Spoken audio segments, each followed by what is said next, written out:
now next we have Carmen Yagüe. Carmen is in Spain, and she will be speaking to us about Ashtanga Yoga as an internal practice. Hello, Carmen. Welcome. Hi, Mariana. Thank you so much for the introduction. Thank you for having me today. I wanted to thank, first of all, Mariela and Maya for this wonderful event and for the organization. I also wanted to thank each and every one of you who have joined here today, my fellow yoga teachers, and I am learning so much from you just by listening. And also I wanted to thank the attendees for your support and your interest here on the Zoom sphere. And lastly, I wanted to thank our Guruji, Sharaji, for his ongoing work and dedication. And because of that work and dedication of his, we are here coming together in time and digital space. So thank you all. Today, I want to talk about Ashtanga Yoga as an internal practice. And to do this, I'm going to give you a bit of a framework so that you can land, or at least you can understand where I'm coming from. And it's going to get a tiny bit personal. I'm going to ask you to travel back in time with me. We're going back to the 2nd of January, 2018. I am in Mysore, India, studying at the Institute with Sharaji. It's around this time in the afternoon. It's afternoon now in Europe, just so you know. It's around this time I'm having food, and I receive a phone call from my fiance at that time. And he wants to express how disturbed he is about my trips, my regular trips to India, to Mysore to study yoga. And he kind of gives me an ultimatum. I either commit to yoga or I commit to him, in a way, you know, so it's kind of this or that, you choose. And this goes back and forth for a few weeks, and at some point I realized that maybe love should not put you in a situation like that. I express it that way, and he decides to break our commitment. And that leaves me broken, really. And along with this personal loss, within the next 5 months in my life, I experienced big losses too, that include the passing of my father, the passing of my grandmother who raised me when I was a kid, and also my mom getting sick for all this personal drama, having a nervous breakdown. So even though what I am expressing here today, it's not unique to me, it's part of being in the world. Suffering comes hand in hand with our human experience. What might be unique is how condensed all these obstacles and all these losses happen in time. And so the intensity of the emotions that they trigger, it's so huge that I have no other choice but redefine my life, the pillars of my life, how I approach life, and so how I approach my yoga practice has been a part of that life too. Because you see, when it comes to life and when it comes to yoga, there are different angles that we can take. We can, for example, see life as something external, something that happens to us. And we are like puppets and someone's pulling the strings, you know, which it might be true to some extent. That's something I don't know. Or in addition to this, we can see life as something that we contribute with our work and our effort and with our wisdom, ideally, we contribute to co-create. And this applies to yoga too. For example, Ashtanga yoga, we can see the practice as a set of postures, as a sequence of postures that exists somewhere outside of us, and that it's imposed on us, and that we have to mimic, and that our bodies have to accommodate to it. And based on that, how well we perform, how well we mimic, that validates our value as a practitioner. That's one approach.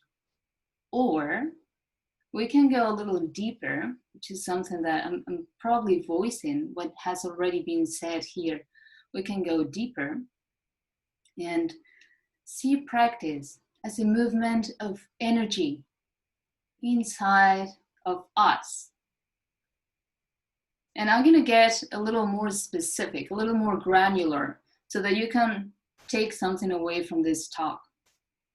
Take the sun salutations, for instance. You can look at the sun salutations as just in terms of what my back foot is doing. What am I doing with my shoulder? Where's my neck? And that's a valid approach, and it serves the purpose, of course. And you can also go a tad deeper and start to explore the internal elements of the practice that are already built into the practice, such as the bandhas, such as the drishti, such as the vinyasa, that movement and breathing coming together. Because those elements that are already built into the practice are moving the force inside of you, that life force, that Shakti, which in essence is feminine. It has a feminine quality to it, which I think is really cool, you know? It's not only for women. I think that Aline mentioned that, there's feminine qualities in both men and women, but it's very interesting to me that with this practice, we are tapping into that energy, and we are cultivating this building blocks for the practice to express, to manifest from the inside out. And that's what makes practice internal, in my humble opinion, as of today. And when that happens, when we go that step deeper, we start to gather a deeper knowledge. We create that intimacy, which is something, a word that Alexandra used, and I love, that intimacy deep within ourselves, that deeper connection with our breathing, that deeper connection with our body, that deeper understanding of how our mind moves moment to moment on the yoga mat and off the yoga mat. What are our triggers? How emotions come up? How do we react? And slowly, with all that information that we are gathering about ourselves, about our inner ecosystem, how can we learn to respond instead of reacting? How can we learn to take a step back and create that awareness, gives ourselves a little bit of buffer so that we can respond. And that ties back to decision making in life. And when we think in terms of decision making, sometimes we get caught up in the realm of the mind, the reason, and the reason is a tool. The mind is a tool, but it's not a master. Our insight, our knowledge, our inner wisdom comes from, again, inside of us. And I do believe, in my humble personal experience, that the practice of yoga, a regular practice, has the power to help you tap into that place of inner wisdom. It can help you create that deeper connection, that intimacy, that deeper understanding that comes from your direct experience and from your enhanced awareness of working with yourself, deep within yourself, moment after moment. And that's how you learn very important lessons. For example, how impermanent things are,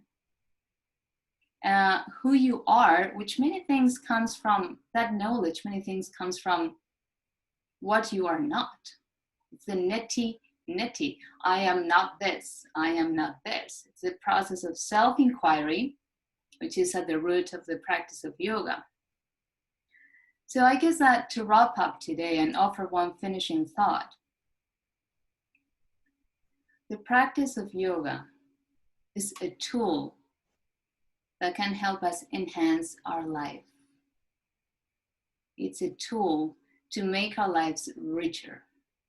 And that wealth of experience and of knowledge and insight comes from taking the practice one step deeper, creating a deeper connection and becoming more aware of ourselves, of our truth, of where we stand in the world. And so moving forward with our lives in sustainable, wholesome, and honest ways. So this is what I have for you today. I appreciate your time. Thank you so much for having me. And Mariana, it goes back to you. Thank you so much, Carmen. That was really nice. Thank you.